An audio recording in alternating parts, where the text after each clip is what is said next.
ഇന്ന് നമ്മൾ പഠിക്കുന്നത് ഇന്ത്യയുടെ ഒന്നാം സ്വാതന്ത്ര്യ സമരവുമായിട്ട് ബന്ധപ്പെട്ട കുറേയധികം കാര്യങ്ങളാണ് നമ്മൾ ഇന്നത്തെ ഈ ഒരു ക്ലാസ്സിൽ വ്യക്തമായിട്ട് പഠിക്കാൻ പോകുന്നത്. അപ്പോൾ ഇന്ത്യയുടെ ഒന്നാം സ്വാതന്ത്ര്യവുമായിട്ട് ബന്ധപ്പെട്ട പലതരത്തിലുള്ള വിപ്ലവങ്ങൾ ഇന്ത്യയിൽ നടന്നിട്ടുണ്ട്. ആ വിപ്ലവങ്ങൾ മുഴുവനായിട്ട് നമുക്ക് ഇന്നത്തെ ക്ലാസ്സിൽ മുഴുവനായിട്ട് പഠിച്ചു തീർക്കാം. ആദ്യം തന്നെ ഒരു കാര്യം പറയുന്നു, നിങ്ങൾ ക്ലാസ് കാണുന്ന അതേ സമയം തന്നെ നിങ്ങൾ നോട്ട് കൂടെ പ്രിപ്പയർ ചെയ്യാൻ വേണ്ടി ശ്രദ്ധിക്കണം. അങ്ങനെ നോട്ട് കൂടെ പ്രിപ്പയർ ചെയ്യുമ്പോൾ നിങ്ങൾക്ക് പറയുന്ന കാര്യവും അതുപോലെ തന്നെ ആ പറയുന്ന കാര്യം അതേ സമയം തന്നെ എഴുതിയെടുക്കുമ്പോൾ രണ്ട് കാര്യങ്ങൾ നടക്കുമ്പോൾ നിങ്ങൾക്ക് രണ്ട് കാര്യങ്ങളുണ്ട്. വളരെ പെട്ടെന്ന് മെമ്മറിയിൽ നിൽക്കും. മാത്രവുമല്ല മൊബൈലിൽ നോക്കിയിട്ട് അധിക സമയം PDF വായിച്ചിട്ട് കണ്ണ് ചീത്തയാക്കേണ്ട ആവശ്യകതയില്ല. അപ്പോൾ ആ രണ്ട് കാര്യങ്ങൾ നിങ്ങൾക്ക് ശ്രദ്ധിക്കാൻ പറ്റും. ഓക്കെ ആണല്ലോ? അപ്പോൾ നമുക്ക് നേരെ ക്ലാസ്സിലേക്ക് കടക്കാം. നമ്മൾ ആദ്യം നോക്കുന്നത് ഒന്നാം സ്വാതന്ത്ര്യ സമരമാണ്. ഇന്ത്യയുടെ ഒന്നാം സ്വാതന്ത്ര്യ സമരം ഏത് വർഷമാണ് നടന്നത് എന്ന് എല്ലാവർക്കും അറിയാലോ. ബേസിക്കായിട്ട് PSC SSC പരീക്ഷകൾക്ക് അല്ലെ റെയിൽവേയുടെ പരീക്ഷകൾക്കൊക്കെ തയ്യാറെടുക്കുന്നവർ ആദ്യം പഠിച്ചു വെച്ചിട്ടുണ്ടാകും. ഇന്ത്യയുടെ ഒന്നാം സ്വാതന്ത്ര്യ സമരം നടന്നത് 1857 അല്ലെ? ഏത് വർഷമാണ് ഇന്ത്യയുടെ ഒന്നാം സ്വാതന്ത്ര്യ സമരം നടക്കുന്നത്? 1857 ഇന്ത്യയുടെ ഒന്നാം സ്വാതന്ത്ര്യ സമരം നടക്കുന്നത്. ഈ ഒന്നാം സ്വാതന്ത്ര്യ സമരത്തിന് പല കാരണങ്ങളുണ്ട്, പലവിധ കാരണങ്ങളുണ്ട്. അതിൽ ഏറ്റവും പ്രധാനമായിട്ടുള്ള കാരണം എന്താണെന്ന് ചോദിച്ചാൽ, മൃഗക്കൊഴുപ്പ് പുരട്ടിയിട്ടുള്ള പുതിയ തരം തോക്കുകൾ ഇന്ത്യൻ സൈനികർക്ക് നൽകിയതാണ് അതിൽ ഏറ്റവും പ്രധാനപ്പെട്ട കാരണം. മൃഗക്കൊഴുപ്പ് പുരട്ടുക എന്ന് പറഞ്ഞാൽ പശുവിൻ്റെയും പന്നിയുടെയും മൃഗക്കൊഴുപ്പുകളാണ് അതിൽ പുരട്ടിയിരുന്നത് എന്നാണ് ആ ഒരു സമയം അവിടെ ഇന്ത്യൻ പട്ടാളക്കാർക്കിടയിൽ വ്യാപിച്ചിരിക്കുന്ന ഒരു അഭ്യൂഹം എന്ന് പറയുന്നത്. അപ്പോൾ ഏറ്റവും പ്രധാനപ്പെട്ട കാരണമാണ് ഈ ഒരു മൃഗക്കൊഴുപ്പ് ഉപയോഗിച്ചു എന്ന് പറയുന്നത്. മൃഗക്കൊഴുപ്പ് ഉപയോഗിച്ചത് കൊണ്ട് അവിടെ ഒരു തെറ്റില്ല. പക്ഷേ ഇതിൽ പ്രധാനമായിട്ടും പറയുന്നത് എന്തെന്ന് വെച്ചാൽ പശുവിൻ്റെയും പന്നിയുടെയും കൊഴുപ്പാണ് അവിടെ ഉപയോഗിച്ചത് എന്നാണ് പറയുന്നത്. പശുവിൻ്റെയും പന്നിയുടെയും കൊഴുപ്പ് ഉപയോഗിച്ചാൽ എന്താ കുഴപ്പം? നമുക്കറിയാം, ഹിന്ദുക്കൾക്ക് പശുവിൻ്റെ ഇറച്ചി അല്ലെങ്കിൽ പശുവിൻ്റെ മാംസം അത് കഴിക്കാറില്ല. ഇപ്പോൾ എല്ലാവരും കഴിക്കാറുണ്ടെന്നറിയാം. എങ്കിലും പണ്ട് കാലങ്ങളിൽ ഹൈന്ദവർ എന്ത് ചെയ്യാറില്ല? പശുവിൻ്റെ ഇറച്ചി കഴിക്കാറില്ല. അതുപോലെ തന്നെ മുസ്ലിം ജനവിഭാഗം പന്നിയുടെ ഇറച്ചി കഴിക്കാറില്ല. അപ്പോൾ ഈ ഒരു രണ്ട് മതവിഭാഗങ്ങൾക്കിടയിൽ അവരുടെ മതവിശ്വാസത്തെ വ്രണപ്പെടുത്തി അല്ലെങ്കിൽ അവരുടെ മതവിശ്വാസത്തിന് ഒരു കോട്ടം വന്നു എന്നുള്ള ചിന്ത എങ്ങനെയായാലും വരുമല്ലോ. അങ്ങനെ അതിൻ്റെ അടിസ്ഥാനത്തിലാണ് ഒന്നാം സ്വാതന്ത്ര്യ സമരം പൊട്ടിപ്പുറപ്പെടാനുള്ള ഏറ്റവും പ്രധാനപ്പെട്ട കാരണമെന്ന് പറയുന്നത്. ഇനി ഈ പറയുന്ന പശുവിൻ്റെ ആയിക്കോട്ടെ അല്ലെങ്കിൽ പന്നിയുടെ ആയിക്കോട്ടെ കൊഴുപ്പ് നിറച്ചാൽ വെടിയുണ്ടയിലല്ല നിറക്കുന്നത്, അത് തോക്കിലല്ലേ ഇടേണ്ടതെന്ന് ചോദിച്ചാൽ അതിനുള്ള ഉത്തരമെന്ന് പറയുന്നത്, ഇത് നിങ്ങൾക്ക് പഠിക്കാനുള്ളതല്ല എങ്കിലും നിങ്ങൾക്ക് ജസ്റ്റ് ഓർത്ത് വെക്കാൻ, ഈ പറയുന്ന കുഴലുകളിൽ നിറയ്ക്കുന്ന വെടിയുണ്ടകളുടെ ഒരു ആവരണമുണ്ട്. ഇന്നത്തെ പോലെ എന്താ പറയുക AK-47 ഉപയോഗിച്ചല്ല അവർ അന്ന് ഉപയോഗിച്ചിരിക്കുന്നത്. ഒരു P-53 എന്ന് പറയുന്ന തോക്കാണ് അന്നത്തെ കാലത്ത് ഈ ബ്രിട്ടീഷ് ഇന്ത്യക്കാർ ഉപയോഗിച്ചിരുന്നത്. ഇതിലേക്ക് ഉണ്ടകൾ നിറയ്ക്കണമെങ്കിൽ ആദ്യം അതിനൊരു ആവരണമുണ്ട്. ആ ആവരണം കടിച്ച് വലിച്ച് തുപ്പിയതിന് ശേഷം മാത്രമേ നമുക്ക് ഈ ഒരു ഉണ്ട ഈ പറയുന്ന തോക്കിലേക്ക് ലോഡ് ചെയ്യാൻ സാധിക്കുകയുള്ളൂ. അങ്ങനെ ലോഡ് ചെയ്യുന്ന സമയം ഈ പറയുന്ന മൃഗക്കൊഴുപ്പ് ഇവരുടെ വായിലാകും. അപ്പോൾ അത് എങ്ങനെയായാലും മുസ്ലിം വിഭാഗത്തിനായാലും ഹൈന്ദവ വിഭാഗത്തിനായാലും അത് അവരുടെ മതവിശ്വാസത്തിന് എതിരാണ്. അപ്പോൾ അങ്ങനെയാണ്, ഇതാണ് ഏറ്റവും പ്രധാനപ്പെട്ട കാരണമായിട്ട് ചരിത്രകാരന്മാർ ചൂണ്ടിക്കാട്ടുന്നത്. അപ്പോൾ ആദ്യം പഠിച്ചു വെക്കുക, ഒന്നാം സ്വാതന്ത്ര്യ സമരം പൊട്ടിപ്പുറപ്പെടുവാനുള്ള പ്രധാന കാരണം എന്തെന്ന് ചോദിച്ചാൽ മൃഗക്കൊഴുപ്പ് പുരട്ടിയ പുതിയ തരം തിരകൾ നിറച്ച എൻഫീൽഡ് P-53 തോക്കുകൾ ഉപയോഗിച്ച് വെടിവെക്കാൻ ഇന്ത്യൻ ഭടന്മാരെ നിർബന്ധിച്ചതാണ് ഒന്നാമത്തെ കാരണമെന്ന് പറയുന്നത്. ഇനി 1857 വിപ്ലവത്തിലേക്ക് നയിച്ചിട്ടുള്ള കുറച്ച് ബ്രിട്ടീഷ് നിയമങ്ങൾ കൂടിയുണ്ട്. ഈ പറയുന്ന ഒരു കാരണം മാത്രമല്ല, ഈ ഒരു വിപ്ലവം വളരെ പെട്ടെന്ന് പൊട്ടിപ്പുറപ്പെടാനുള്ള മറ്റൊരു കാരണം പല വിധത്തിലുള്ള നിയമങ്ങളാണ്. അതായത് കാലങ്ങളായിട്ട് ഇന്ത്യക്കാരുടെ മേലെ ബ്രിട്ടീഷുകാർ പല നിയമങ്ങളും അടിച്ചേൽപ്പിച്ചിട്ടുണ്ട്. അങ്ങനെ 1857 വിപ്ലവത്തിലേക്ക് നയിച്ച ബ്രിട്ടീഷ് നിയമങ്ങൾ ഏതൊക്കെയെന്ന് ചോദിക്കാം. ആ ബ്രിട്ടീഷ് നിയമങ്ങളാണ് ഒന്നാമത്തേത് 1848 ദത്ത് അവകാശ നിരോധന നിയമം. 1848 ദത്ത് അവകാശ നിരോധന നിയമം. ആദ്യം നമുക്കത് പഠിക്കണം. എന്താണ് ദത്ത് അവകാശ നിരോധന നിയമം? ദത്ത് അവകാശ നിരോധന നിയമം ഏറ്റവും എന്താ പറയുക, ചുരുക്കിയ വേർഡിൽ പറയുകയാണെങ്കിൽ രാജാക്കന്മാർക്ക് കുട്ടികളില്ലെങ്കിൽ ദത്തെടുക്കാൻ പറ്റില്ല. ഇത്ര മാത്രമേ ഉള്ളൂ ദത്തവകാശ നിരോധന നിയമം കൊണ്ട് ഉദ്ദേശിക്കുന്നുള്ളൂ. അതായത് ഒന്നുകൂടെ വ്യക്തമാക്കി പറയുകയാണെങ്കിൽ ഈ ദത്താവകാശ നിരോധന നിയമം എന്ന് പറയുന്നത് രാജാക്കന്മാർക്ക് കുട്ടികളില്ലെങ്കിൽ അവർക്ക് ദത്തെടുക്കാനുള്ള അവകാശം അതുവരെ ഇന്ത്യയിലുണ്ടായിരുന്നു, ബ്രിട്ടീഷ് ഇന്ത്യയിലുണ്ടായിരുന്നു. എന്നാൽ ബ്രിട്ടൻ ഒരു നയം കൊണ്ടുവന്നു, രാജാക്കന്മാർക്ക് അല്ലെങ്കിൽ രാജ്ഞിമാർക്ക് കുട്ടികളില്ലെങ്കിൽ നിങ്ങൾ ദത്തെടുക്കരുത്, പകരം ആ രാജ്യം ബ്രിട്ടന് തീരെഴുതി കൊടുക്കണം, നിങ്ങൾ ഭരണത്തിൽ നിന്ന് ഒഴിഞ്ഞു പോകണം. ഇതാണ് ദത്താവകാശ നിയമം. അപ്പോൾ അത് പലർക്കും സഹിക്കില്ല, പല രാജാക്കന്മാർക്കും സഹിക്കില്ല. ഓക്കെ ആണല്ലോ. അതാണ് ദത്ത അവകാശ നിരോധന നിയമം എന്ന് പറയുന്നത്. അതായത് സംഭവം ഇത്ര മാത്രമേ ഉള്ളൂ. ദത്താവകാശ നിരോധന നിയമപ്രകാരം അനന്തര അവകാശികൾ ഇല്ലാത്ത നാട്ടുരാജ്യത്തിന്റെ ഭരണാധികാരി മരണപ്പെട്ടാൽ ആ നാട്ടുരാജ്യത്തെ ബ്രിട്ടീഷുകാർ തങ്ങളുടെ അധീനതയിലേക്ക് കൂട്ടിച്ചേർക്കും. എന്ന് വെച്ചാൽ ദത്തെടുക്കാനോ കാര്യങ്ങൾക്കോ ഒന്നും പറ്റില്ല. അവിടെയുള്ള രാജാവ് മരണപ്പെടുകയാണെങ്കിൽ എന്ത് ചെയ്യുക? അത് ബ്രിട്ടന് തീരെ എഴുതി കൊടുത്തേക്കുക. ഇതാണ് ദത്താവകാശ നിരോധന നിയമം എന്ന് പറയുന്നത്. മനസ്സിലായല്ലോ. ഇനി ഈ ദത്താവകാശ നിരോധന നിയമം നടപ്പിലാക്കിയത് ആരാണ് എന്ന് ചോദിക്കാം. ദത്താവകാശ നിരോധന നിയമം നടപ്പിലാക്കിയത് ഡൽഹൌസി പ്രഭുവാണ്. ഏത് വർഷമാണ് ദത്താവകാശ നിരോധന നിയമം നടപ്പിലാക്കിയത്? 1848 1848 ദത്താവകാശ നിരോധന നിയമം നടപ്പിലാക്കിയത്. ആര് നടപ്പാക്കി എന്ന് ചോദിച്ചാൽ അത് ഡൽഹൌസിയാണ് നടപ്പിലാക്കിയത്. ദത്താവകാശ നിരോധന നിയമപ്രകാരം ആദ്യമായിട്ട് ഒരു നാട്ടുരാജ്യം കൂട്ടിച്ചേർത്തിട്ടുണ്ട്. അതായത് ആ നാട്ടുരാജ്യത്തിലെ രാജാക്കന്മാർക്ക് അല്ലെങ്കിൽ രാജാവിന് അല്ലെങ്കിൽ രാജ്ഞിക്ക് കുട്ടിയില്ല. അപ്പോൾ ആ നാട്ടുരാജ്യം എന്ത് ചെയ്തു? ബ്രിട്ടീഷുകാരുടെ അധീനതയിലേക്ക് കൂട്ടിച്ചേർത്തു. അങ്ങനെ ദത്താവകാശ നിരോധന നിയമപ്രകാരം കൂട്ടിച്ചേർക്കപ്പെട്ട ആദ്യത്തെ നാട്ടുരാജ്യം ഏതെന്ന് ചോദിച്ചാൽ അത് സത്താറയാണ്. ഏത് വർഷമാണ്? 1848 സത്താറ ബ്രിട്ടീഷ് ഇന്ത്യയോട് കൂട്ടിച്ചേർക്കുന്നത്. ഏത് സ്ഥലത്താണ് ഈ പറയുന്ന സത്താറ എന്ന് പറയുന്ന സ്ഥലമുള്ളത്? അതായത് ഇന്നത്തെ ഏത് സംസ്ഥാനത്തിലാണ് സത്താറ? മഹാരാഷ്ട്രയിലാണ് കേട്ടോ. ആ ഒരു കാര്യം കൂടി ഓർത്തു വെക്കണം. മഹാരാഷ്ട്രയിലാണ് സത്താറ. ഇനി ദത്താവകാശ നിരോധന നിയമപ്രകാരം അവസാനമായിട്ട് കൂട്ടിച്ചേർത്ത നാട്ടുരാജ്യം ഏതെന്ന് ചോദിക്കാം. അവസാനമായിട്ട് കൂട്ടിച്ചേർത്തത് ഉത്തർപ്രദേശിലെ ഔദ് എന്ന് പറയുന്ന നാട്ടുരാജ്യമാണ്. ഏത് വർഷമാണ് ഔദ് കൂട്ടിച്ചേർത്തത് എന്ന് ചോദിച്ചാൽ 1856. അതായത് നമ്മുടെ ഒന്നാം സ്വാതന്ത്ര്യ സമരം പൊട്ടിപ്പുറപ്പെടുന്നതിന് ഒരു വർഷം മുന്നേ.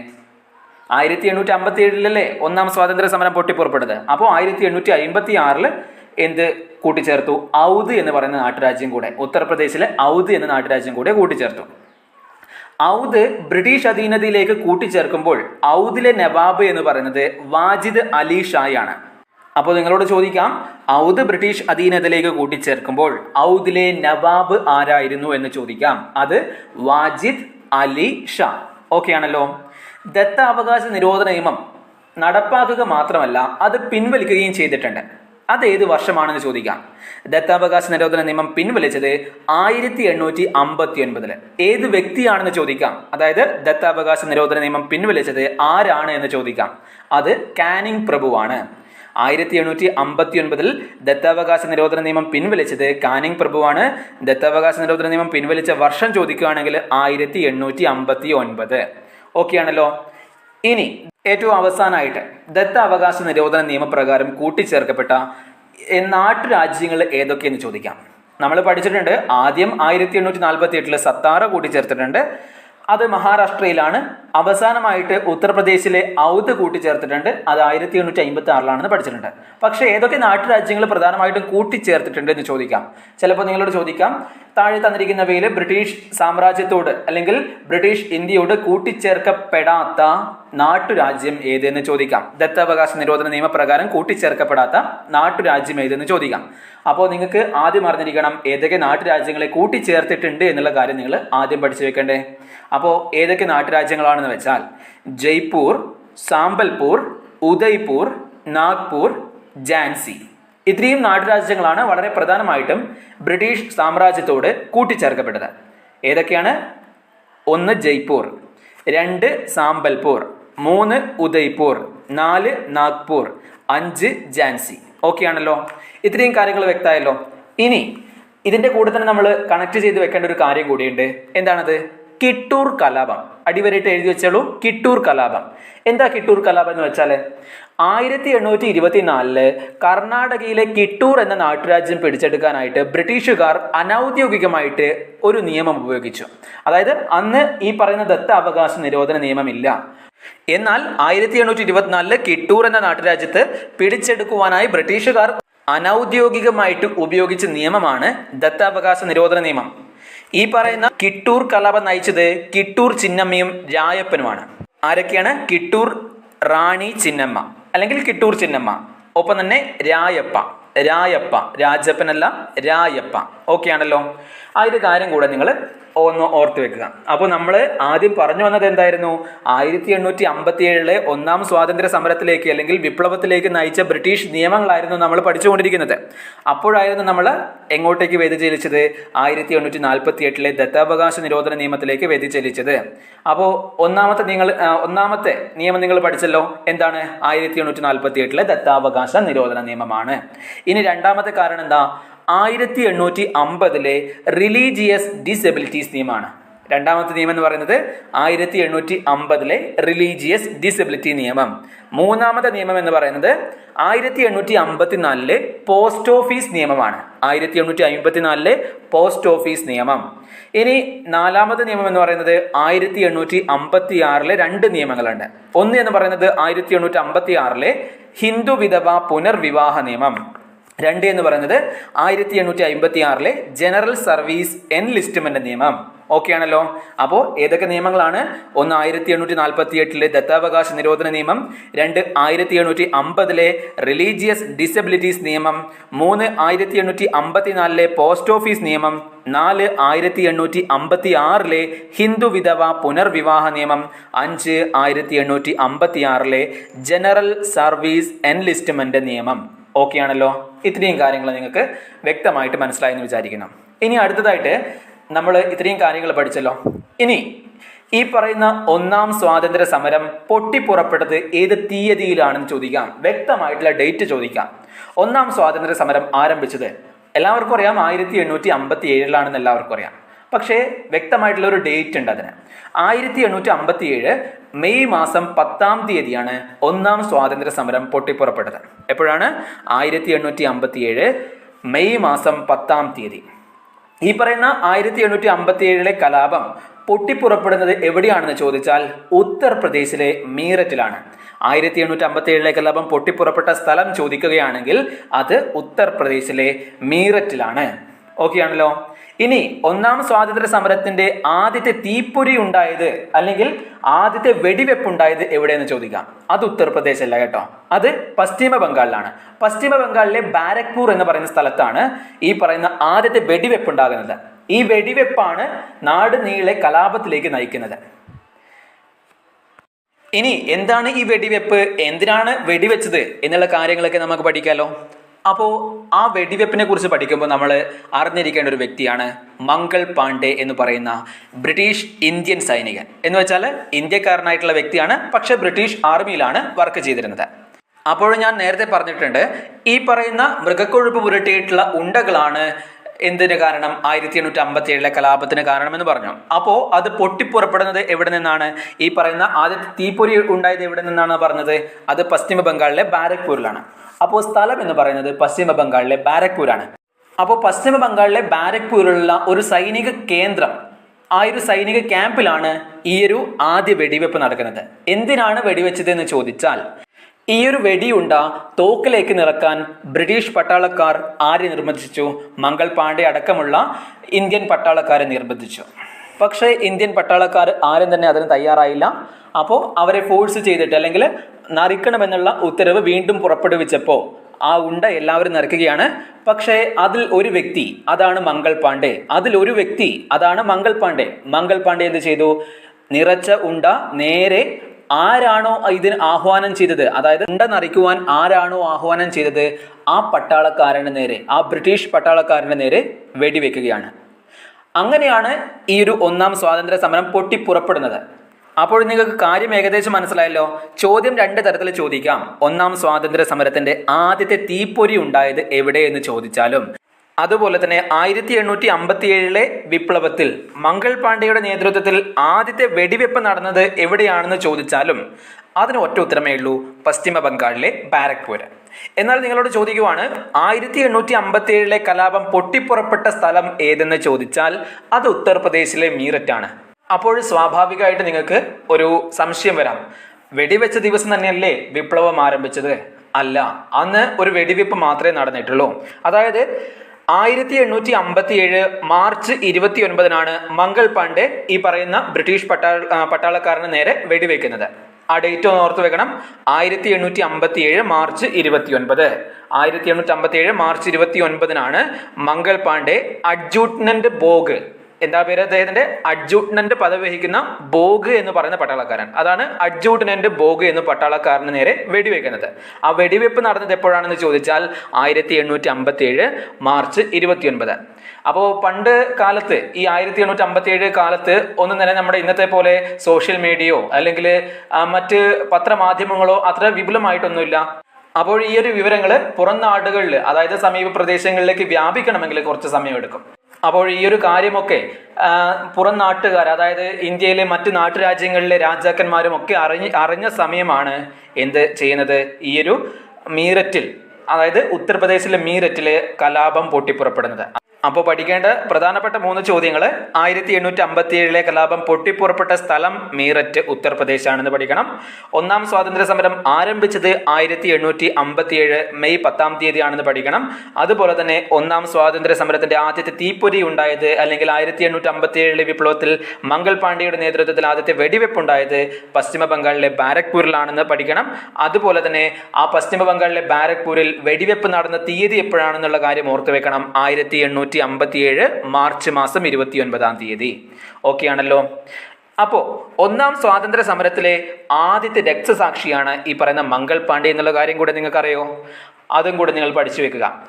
ഒന്നാം സ്വാതന്ത്ര്യ സമരം എന്ന് പറയുന്നത് 1857 ഇപ്പോൾ നമ്മൾ പഠിച്ചു കൊണ്ടിരിക്കുന്ന ഈ ഒരു വിപ്ലവമാണ്. അപ്പോൾ ഒന്നാം സ്വാതന്ത്ര്യ സമരത്തിന്റെ ആദ്യത്തെ രക്തസാക്ഷിയാണ് മംഗൾ പാണ്ഡെ. ബ്രിട്ടീഷുകാർക്കെതിരെ തോക്കെടുത്താൽ ഉറപ്പായിട്ടും അവർ തിരിച്ചു കൊല്ലും.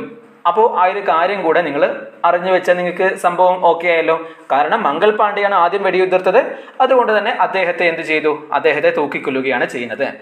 അപ്പോൾ ഒന്നാം സ്വാതന്ത്ര്യ സമരത്തിന്റെ ആദ്യത്തെ രക്തസാക്ഷി ആരെന്ന് ചോദിച്ചാൽ അത് മംഗൾ പാണ്ഡെയാണ്.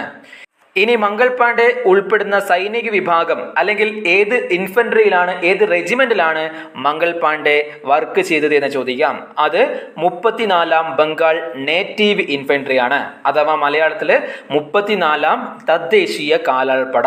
ബാരക്പൂരിലാണ് അത് സ്ഥിതി ചെയ്യുന്നത്. ഓക്കെ ആണല്ലോ. അപ്പോൾ ആ ഒരു കാര്യവും എല്ലാവർക്കും മനസ്സിലായല്ലോ. ഇനി അടുത്തതായിട്ട് നമ്മൾ ഇവിടെ നിന്നും അറിയേണ്ടത്, മംഗൾ പാണ്ഡെ ഒരു ബ്രിട്ടീഷുകാരനെ വെടിവെച്ചു. അപ്പോൾ വെടിവെച്ച സ്ഥിതിക്ക് ഈ മംഗൾ പാണ്ഡെയെ പിടികൂടാനായിട്ട് ആര് ഉത്തരവ് നൽകും?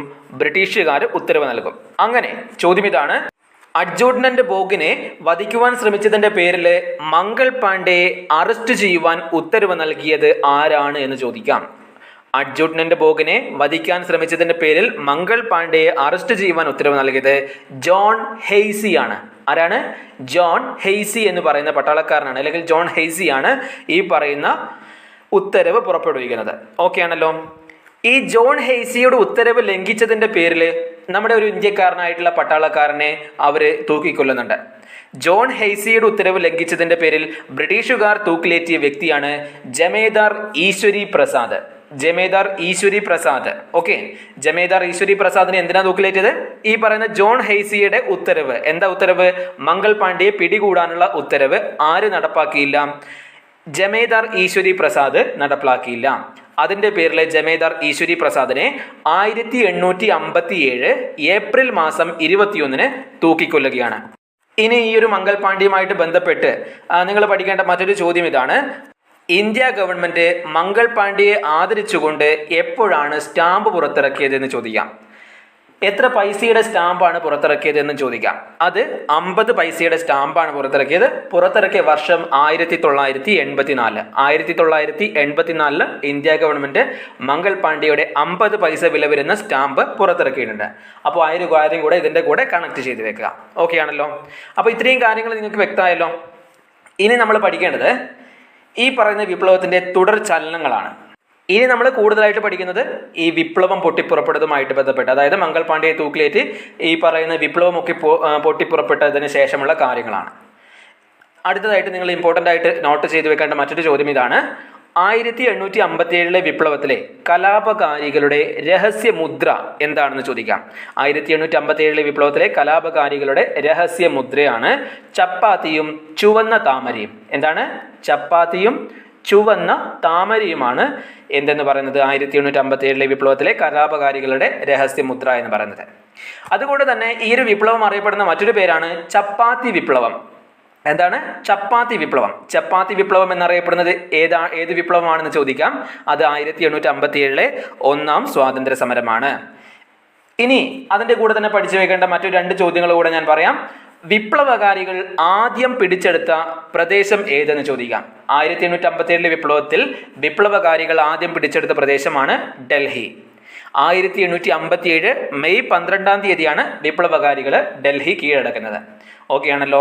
അപ്പോൾ വിപ്ലവകാരികൾ ആദ്യം പിടിച്ചെടുത്ത പ്രദേശമാണ് ഡൽഹി. ഡൽഹി കീഴടക്കിയത് 1857 മെയ് 12